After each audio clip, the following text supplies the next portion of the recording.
Resistance की numerical value कितनी है। तीसरा जो कलर है या बैंड है दैट वो डिसाइड करेगा, मल्टीप्लायर डिसाइड करेगा।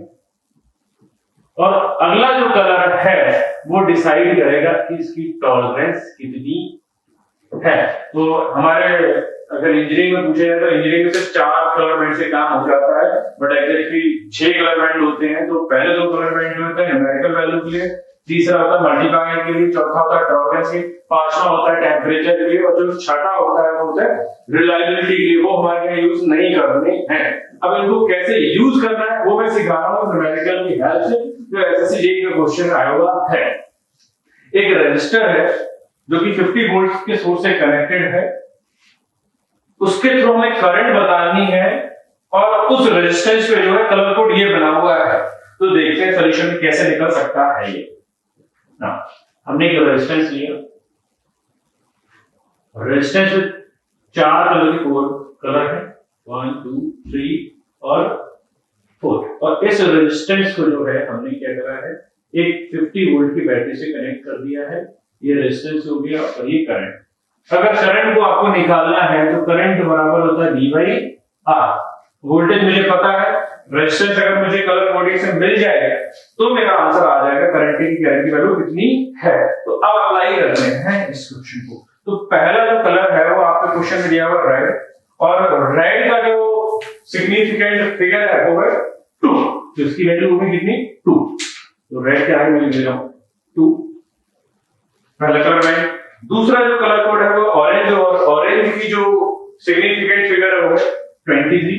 तो आपके जो पहले 2 कलर कोड थे that represent the numerical value.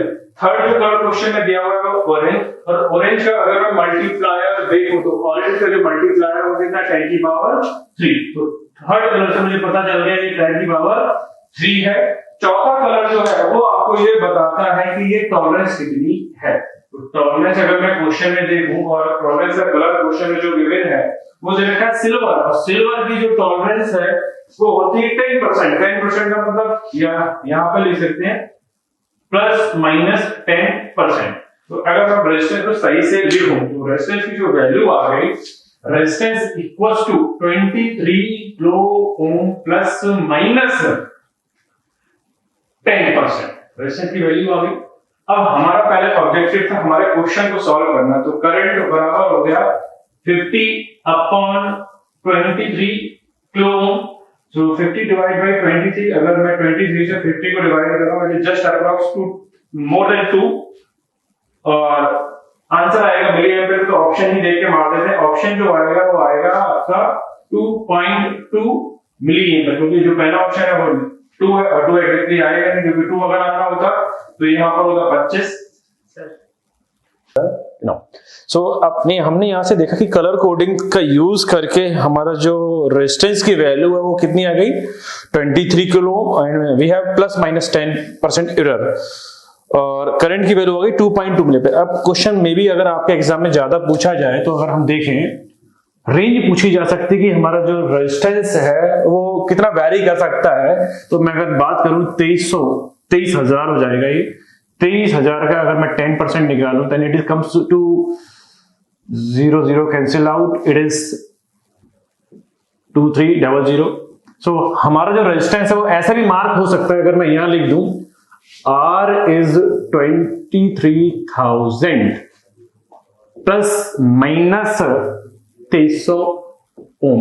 सो एक बार हमारे पास मैक्सिमम वैल्यू आ जाएगी कि हमारा 2300 अगर ऐड कर दें तो R बराबर 23,000 प्लस 2300 दैट इज 100,335। एक बार रेजिस्टेंस की मैक्सिमम वैल्यू हो जाएगी वो 2500 और अगर एक बार हम माइनस कर लें तो ये वैल्यू आएगी 23,000 में से हम अगर 2300 माइनस कर लेते हैं, 0 10 में से 3 गया 7 और 2 में से 2 गया 0, so it comes to 20 value. तो जो आपका रेजिस्टेंस है वो कहां से कहां वेरी करेगा, your resistance is varying from 253,000 to 20700। तो न्यूमेरिकल दोनों तरीके से हो सकता है। एक तो आपसे रेजिस्टेंस की वैल्यू पूछ ले, पहला टाइप का न्यूमेरिकल हो सकता है। फिर रेजिस्टेंस में आपसे करंट की वैल्यू पूछ ले, और तीसरा ये हो सकता है कि रेजिस्टेंस जो है कहां से कहां वेरी कर रहा है, ठीक है, तो टॉलरेंस से ये निकल आएगा। तो ये हो गया आपका रेजिस्टेंस का टॉपिक। आगे बढ़ते हैं, नेक्स्ट पार्ट जो है हमारा वो हम यूज करेंगे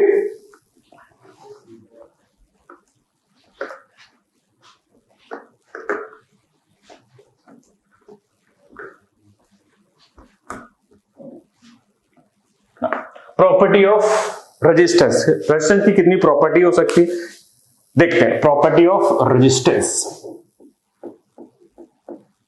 property of resistance.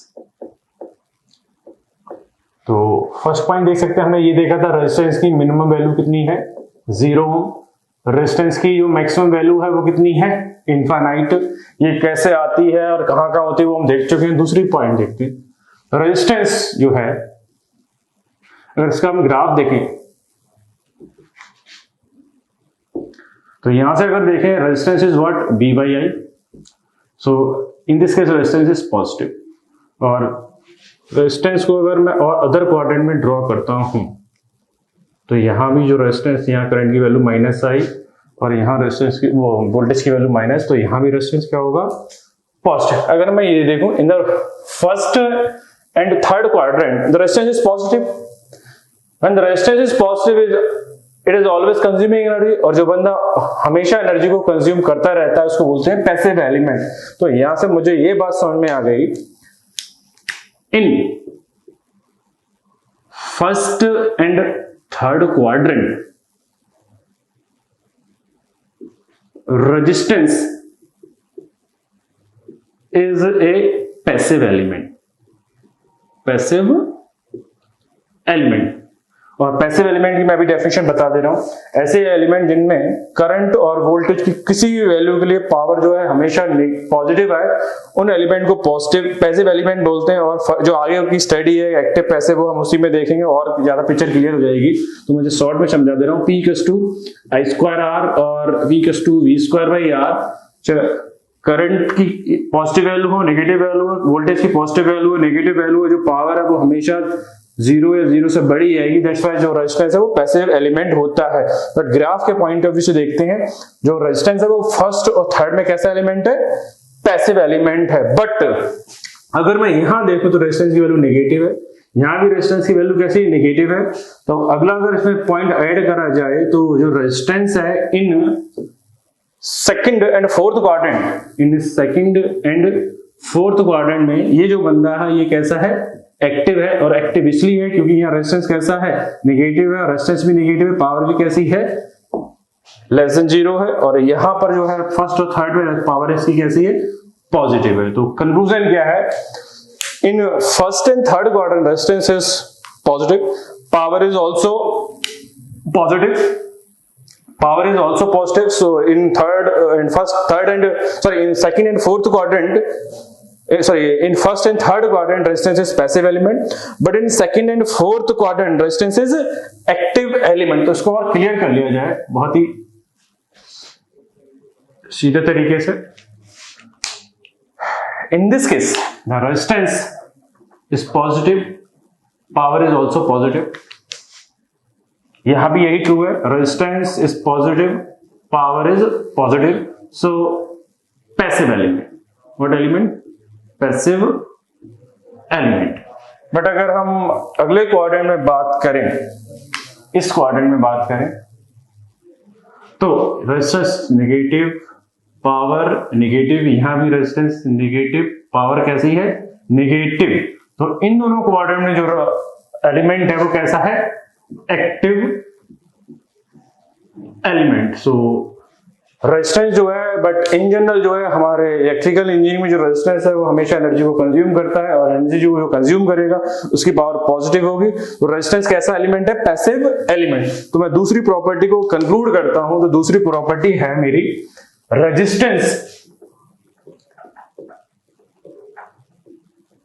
Is a passive element. ठीक है, ये दूसरी प्रॉपर्टी हो गई। ये क्या है, इसका स्टिल जो डिटेल स्टडी है वो अगले क्लासेस में आपको मिल जाएगी। थर्ड प्रॉपर्टी देखते हैं, property number third. Resistance is a bilateral element. Resistance is a bilateral element. Resistance is a bilateral element. Now, bilateral और unilateral क्या होते हैं मैं अभी यहाँ शॉर्ट में समझा देता हूं। ऐसे एलिमेंट जो पॉजिटिव हाफ के लिए काम करें और नेगेटिव हाफ के लिए काम ना करें उनको यूनिलेटरल बोलते हैं। बट तो ऐसे एलिमेंट जो पॉजिटिव हाफ और नेगेटिव हाफ दोनों में सेम बिहेवियर या सेम रेजिस्टेंस शो करते हैं उनको बोलते हैं बाइलेटरल एलिमेंट। तो resistance inductance capacitance bilateral element है और जो डायोड है आपका वो यूनिलेटरल एलिमेंट है। बट पूरी जो स्टडी है इसकी डिटेल स्टडी में आपको टाइप्स ऑफ एलिमेंट में बताऊंगा जब मैं active passive unilateral bilateral linear non linear lumped और डिस्ट्रीब्यूटेड डिस्कस करूंगा। तो हमारी तीन प्रॉपर्टी आ गई, रेजिस्टेंस की मिनिमम वैल्यू मैक्सिमम वैल्यू आ गई पहली प्रॉपर्टी में। दूसरी प्रॉपर्टी मुझे समझ में आया रेजिस्टेंस पैसिव एलिमेंट है। अगले पॉइंट में मुझे समझ में आया रेजिस्टेंस कैसा है, एक बाइलेटरल एलिमेंट है। नाउ फोर्थ प्रॉपर्टी देखते हैं रेजिस्टेंस की। नाउ जिन सर्किट में रेजिस्टेंस होता है उन सर्किट को बोलते हैं डीसी सर्किट। और डीसी सर्किट में जो है हमारे पास इक्वेशन कैसी होती है, अलजेब्राइक इक्वेशन होती है। और अलजेब्राइक इक्वेशन जो होती है बहुत इजी टू सॉल्व होती हैं। तो when there is resistance, when there is a resistance, it gives algebraic equation and algebraic equation are easy to solve. So meaning क्या है, जब तक हमारे पास रेजिस्टेंस है तब तक कैलकुलेशन प्रॉब्लम बहुत इजी है, हम विदाउट कैलकुलेटर भी न्यूमेरिकल को सॉल्व कर सकते हैं, ठीक है। बट जब इंडक्टर और कैपेसिटर आ जाएंगे तो आपकी जो इक्वेशन है वो डिफरेंशियल इक्वेशन बन जाएंगी। और डिफरेंशियल इक्वेशन को सॉल्व करने के दो ही तरीके हैं, तो या तो आप CFPI के रूल लगाओ अकॉर्डिंग टू मैथमेटिक्स, या हमारे पास नेक्स्ट एडवांस टेक्निक है वो लाप्लास ट्रांसफॉर्म, वो आपके सिग्नल सिस्टम में आपके सर पढ़ाएंगे ही आपको। ना फिफ्थ प्रॉपर्टी देखते हैं, जहां रेजिस्टेंस होगा वहां कोई डिफरेंशियल इक्वेशन तो होगी नहीं, और जहां डिफरेंशियल इक्वेशन नहीं होगी तो उसका ऑर्डर कितना होगा, zero. So resistance gives you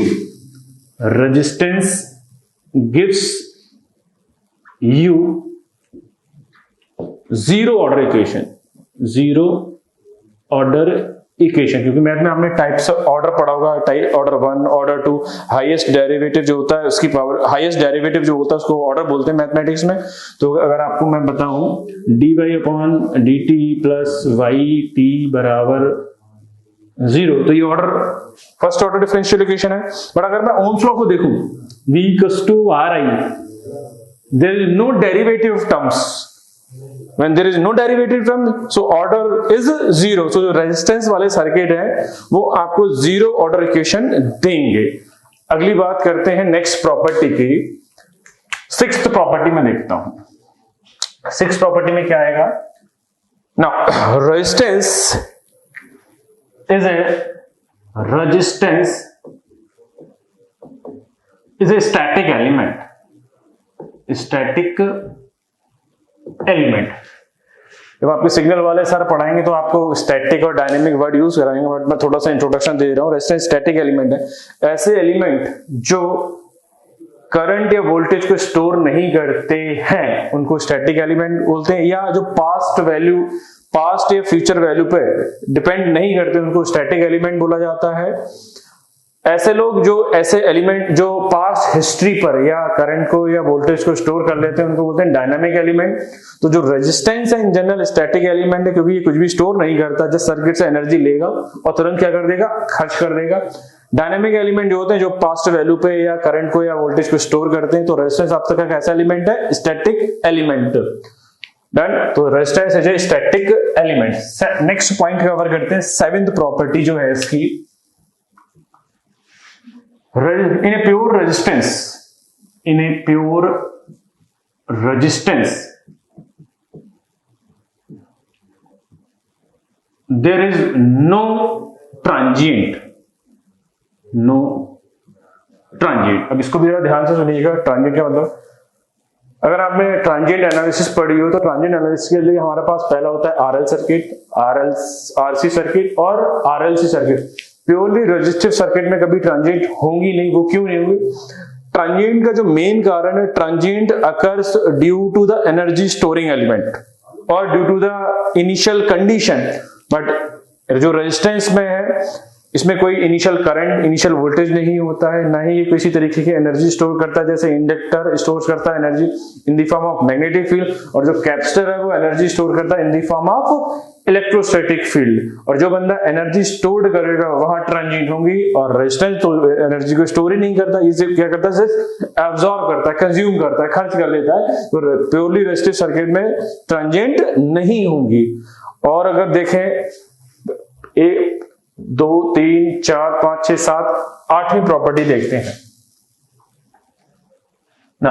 purely resistive circuit में क्या होगा, P इक्वल टू होता है VI cos phi और Q बराबर होता है VI sin phi। ठीक है, तो प्योरली रेजिस्टिव सर्किट में जो P है वो 0 नहीं होती है, बट प्योरली सर्किट में जो रिएक्टिव पावर है Q वो 0 होती है। ठीक है, तो प्योरली रेजिस्टिव सर्किट जो है वो सिर्फ एक्टिव पावर को कंज्यूम करते हैं, बट रिएक्टिव पावर का कोई भी इससे लेना देना नहीं है। तो हमारे पास ये टोटल 8 प्रॉपर्टी आ गई रेजिस्टेंस से रिलेटेड, जो कि हमारे आगे फर्दर स्टडी में यूज होंगी। ठीक है, यहां तक डन। नेक्स्ट, नाउ रेजिस्टेंस के बारे में बहुत कुछ देख लिया हमने। रेजिस्टेंस के रिगार्डिंग 2 लास्ट चीजें और देखते हैं, advantage of Ohm's law and the limitation of Ohm's law. इसको कवर करने के बाद पूरा हमारा जो रेजिस्टेंस है और ओम्स लॉ पूरी तरीके से कवर हो जाएगा। So let's see advantage of Ohm's law. देखते हैं, अगर हम बात करते हैं किसी रेजिस्टिव सर्किट में, अगर मैं केवीएल लगाता हूं R1 और R2, तो आपने देखा होगा, अगर नहीं पता है तो कोई बात नहीं, अगले चैप्टर्स में हम लोग कवर कर लेंगे। -I2 R2 equals to 0, so V equals to just I R1 plus R2। It is algebraic equation, algebraic equation. Now if you have the RL circuit, V R and L, then equation is what? V equals to Ri plus L di by dt. Now conclusion क्या है, अगर advantage की बात करें, when there is a resistance, जब भी circuit में resistance है तो जो इक्वेशन होंगी वो अलजेब्रिक होंगी, और जब भी आपके साथ रेजिस्टेंस के साथ इंडक्टेंस या कैपेसिटेंस सीरीज में या पैरेलल में आएगा तो जो इक्वेशन हो जाएंगी वो कैसे हो जाएंगी, डिफरेंशियल इक्वेशन। किस तरीके की equation? Differential equation. Differential equation को सॉल्व करने का तरीका क्या मैंने बताया था, CFPI जो आप लोग मैथ में पढ़ते हैं, या दूसरा तरीका है लाप्लास ट्रांसफॉर्मेशन टेक्निक। बट जो अलजेब्रिक इक्वेशन है वो बहुत इजी है। तो पहला एडवांटेज बना, it gives algebraic equation which is easy to solve. और आप ये भी देखेंगे जब तक डीसी सर्किट रहेगी तब तक एनालिसिस बहुत इजी रहेगी। विदाउट कैलकुलेटर हम लोग सारी कैलकुलेशन कर लेंगे, बट जब हम एसी पढ़ेंगे तो हमें कैलकुलेटर की थोड़ी बहुत जरूरत पड़ेगी। बट एग्जाम में कैलकुलेटर तो मिलता नहीं है, तो मैं कुछ चीजें एक्स्ट्रा बताऊंगा जिससे विदाउट कैलकुलेटर हम लोग न्यूमेरिकल सॉल्व करने की कोशिश करेंगे ना। दूसरी चीज देखते हैं, in general resistance is independent of frequency। सो अगर मैं रेजिस्टेंस और फ्रीक्वेंसी का ग्राफ बताऊं तो इन जनरल क्या रहता है, कांस्टेंट रहता है। ठीक है यहां तक। बट अगर आप इलेक्ट्रॉनिक्स में हाई फ्रीक्वेंसी पे जाएंगे तो वहां रेजिस्टेंस का बिहेवियर थोड़ा चेंज हो जाएगा, बट उससे यहाँ कोई लेना देना नहीं है। ठीक है, नाउ थर्ड एडवांटेज देखते हैं, Ohm's law is valid up to 1 megahertz frequency. ये बात ध्यान से रखना, क्या है आगे सारे मीनिंग क्लियर करूंगा मैं। हमारे इलेक्ट्रिकल में सिर्फ सिंगल एक रूल है जो जीरो फ्रीक्वेंसी से लेकर हाई फ्रीक्वेंसी तक यूज होता है वायलेट नहीं करता है, that is Ohm's law. But अगर आप केसीएल और केवीएल देखेंगे तो हर फ्रीक्वेंसी के लिए वैलिड नहीं है। इलेक्ट्रॉनिक्स में आप हाई फ्रीक्वेंसी पे जाएंगे तो आप केसीएल केवीएल से आंसर नहीं निकाल सकते, क्योंकि उनकी कुछ पर्टिकुलर लिमिटेशन है कि ओम्स लॉ इतनी रेंज तक लग सकता है, इतनी रेंज तक नहीं लगेगा। ठीक है, तो Ohm's law is a single law in electrical engineering which can be used to large range frequency. Now fourth advantage देखते हैं क्या हो सकता है इसका। अलजेब्रिक इक्वेशन हो गया, independent of frequency, Ohm's law. Now next interesting चीज क्या है, अगर आप रेजिस्टेंस का लाप्लास ट्रांसफॉर्म लोगे तो रेजिस्टेंस ही रहेगा। ठीक है, रेजिस्टेंस का अगर मैं लाप्लास ट्रांसफॉर्म लूंगा तो क्या रहेगा, रेजिस्टेंस ही रहेगा। मैं लाप्लास ट्रांसफॉर्म बता दूं, होता भी है। Laplace transform is a technique which converts the signal from time domain to frequency domain। और आपने पढ़ा भी होगा मैथ में, इलेक्ट्रिकल वालों ने बीएसए में और ईसी वालों ने सिग्नल सिस्टम में। बट अगर मैं बात करूं एल का अगर मैं लाप्लास इंडक्टर का लाप्लास लेता हूं, इट बिकम्स एसएल। और मैं कैपेसिटर का अगर लाप्लास लेता हूं, then it becomes 1/SL। Agree? So Laplace transform of the resistance is R. Laplace transform of resistance is same as R. Agree? So we have four advantage of Ohm's law. First, it gives algebraic equation which is very easy to solve. Resistance is independent of frequency. Ohm's law is valid to 1 megahertz. And Laplace transform of resistance remains resistance, that is R. Now last चीज देखते हैं, what is the limitation of the Ohm's law। So cover करते हैं यहीं पर हम लोग limitation क्या हो सकती है और पूछी भी जाती है आपको। Limitation of Ohm's law। ठीक है, now first limitation, Ohm's law is only valid to the conductor or metal. It is not used for the semiconductor or other devices which are non-linear। तो पहली लिमिटेशन है, it is valid for metal और conductor.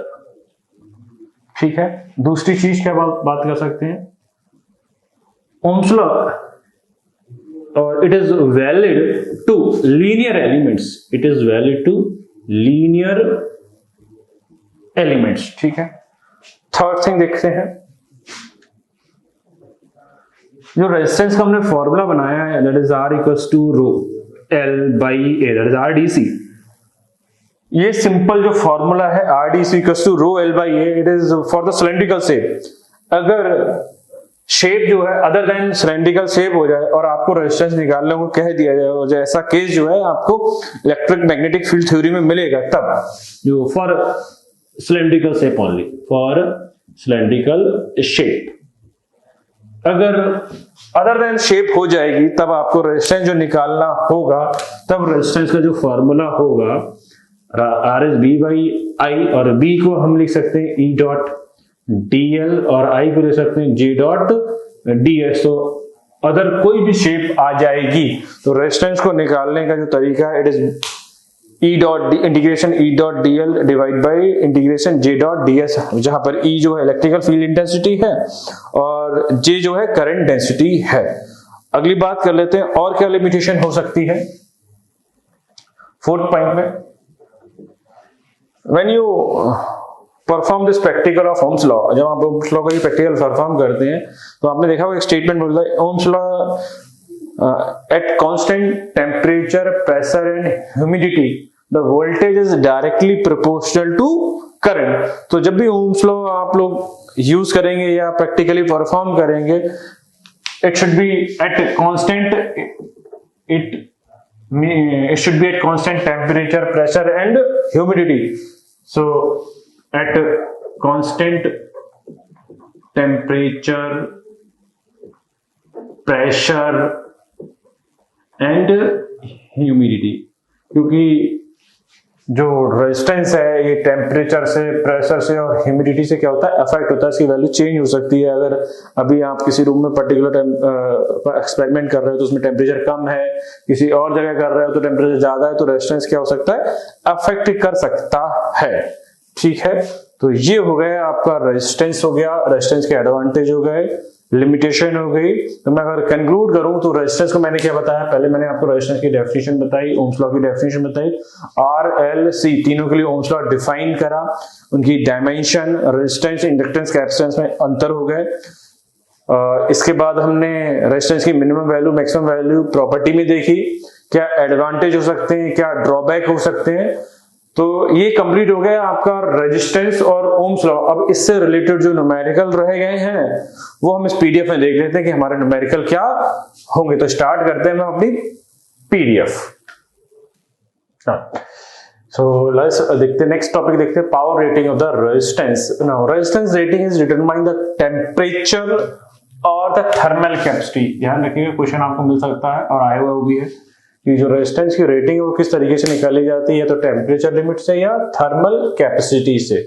अब इसमें question सीखते हैं, आपके exam में कई बार रिपीटेड क्वेश्चन आए हुए हैं कि दो बल्ब जो हैं 40 वाट के 60 वाट के सीरीज में लगे हुए हैं, तो क्या होगा। क्वेश्चन आया हुआ है सीरीज का, हम सीरीज और पैरेलल दोनों एक साथ कवर कर लेंगे इस न्यूमेरिकल की हेल्प से और बहुत सारी चीजें सीखेंगे, क्योंकि जो बल्ब के क्वेश्चन हैं आपके स्टेट लेवल और जेई लेवल में काफी बार आए हुए हैं, तो एक ही क्वेश्चन से सारे क्वेश्चन कवर करने की कोशिश करते हैं और ध्यान से सुनिएगा बात, ठीक है ना। हमने लेफ्ट हैंड साइड देखा है लो वॉटेज, राइट हैंड साइड देखा है high wattage equipment. Now power is what, power is VI in electrical system or in electrical engineering the voltage is fixed. So voltage is fixed. Now voltage is fixed, then P is directly proportional to current. Agree? Now wattage low है यानी कि P कम है तो current भी कम होगी। इसी तरीके से मैं यहाँ हूं, P is VI but voltage is constant, so voltage is constant कर दिया यहाँ पर। Now P is proportional to I. Now wattage ज्यादा है तो पावर ज्यादा है, करंट ज्यादा है, ठीक है। यहाँ तक मीनिंग क्या, पहले एक बार मेरे को ये समझ में आ गई, low wattage equipment has low current and high wattage equipment have high current. Agree. Second चीज देखते हैं यहां से क्या हो सकती है। We know the current is equals to by Ohm's law I is B by R. Now again the voltage is fixed, so current is inversely proportional to resistance. Now current is inversely proportional to resistance but current is low. Now current is low, that means resistance is high. So यहाँ पर भी देखते हैं इसी के similar point क्या हो सकता है। Second point I is B by R but you have taken the voltage constant, but in high wattage equipment current is high, the resistance is low. अब ध्यान से सुनिएगा मेरी बात, क्योंकि सारी बातें कनेक्ट रहेंगी, उससे कम से कम 10-15 क्वेश्चन कनेक्ट हो जाएंगे। High wattage equipment has low wattage equipment has low current due to the low power.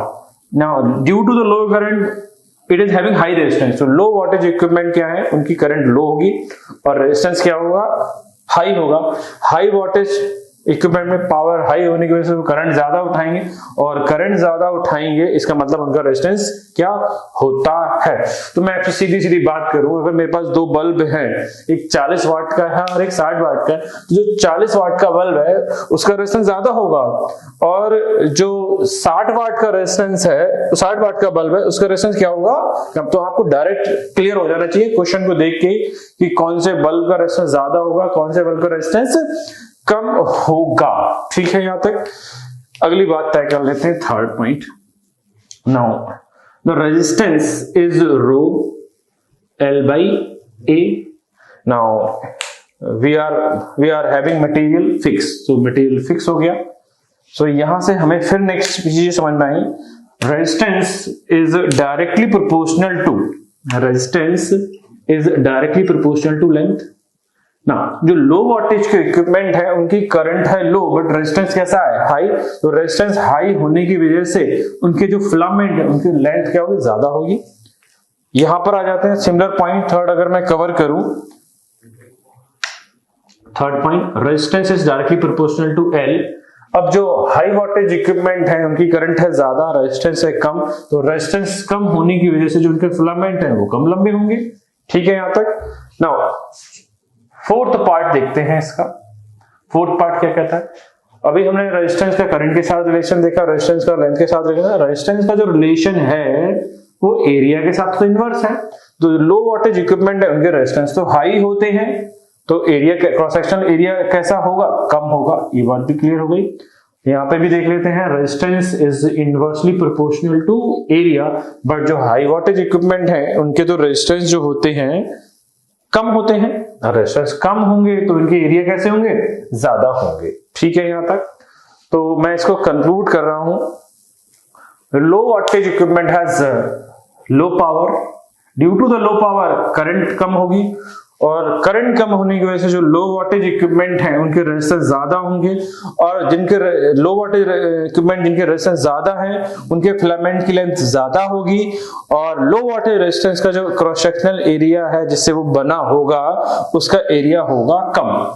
Similarly अगर मैं बात करूं जो हाई वोल्टेज इक्विपमेंट है, हाई वोल्टेज इक्विपमेंट में वोल्टेज ज्यादा होगी तो करंट ज्यादा होगी, करंट ज्यादा होगी तो रेजिस्टेंस कम होगा, रेजिस्टेंस कम होगा तो उनके फिलामेंट की लेंथ कम होगी, और फिलामेंट की लेंथ कम होगी तो उनका जो क्रॉस सेक्शनल एरिया है वो क्या होगा? ज्यादा होगा। ठीक है, यहां तक।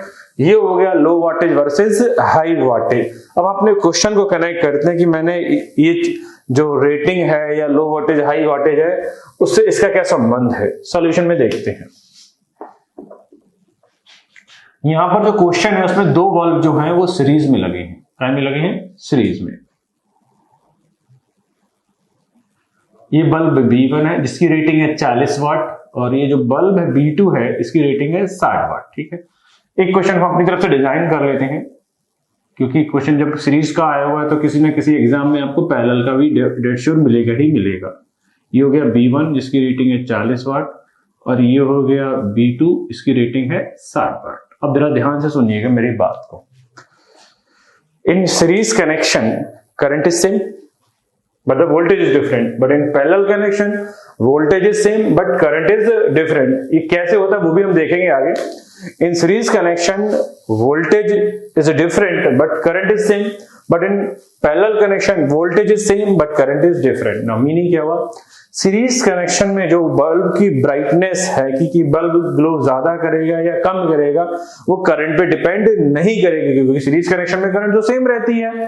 तो सीरीज कनेक्शन में जो बल्ब की ब्राइटनेस है या जो ग्लो है वो डिपेंड करेगी वोल्टेज पर। क्लियर है? ऐसे ही पैरेलल कनेक्शन में बात करें तो पैरेलल कनेक्शन में तो वोल्टेज फिक्स रहता है, तो वोल्टेज की जो बल्ब है उनकी ब्राइटनेस या जो ग्लो है वो वोल्टेज पे डिपेंड नहीं करेगी। ये काय के पे डिपेंड करेगी? ये डिपेंड करेगी करंट पर। तो एक बात मेरे को और समझ में आ गई, सीरीज कनेक्शन में जो बल्ब की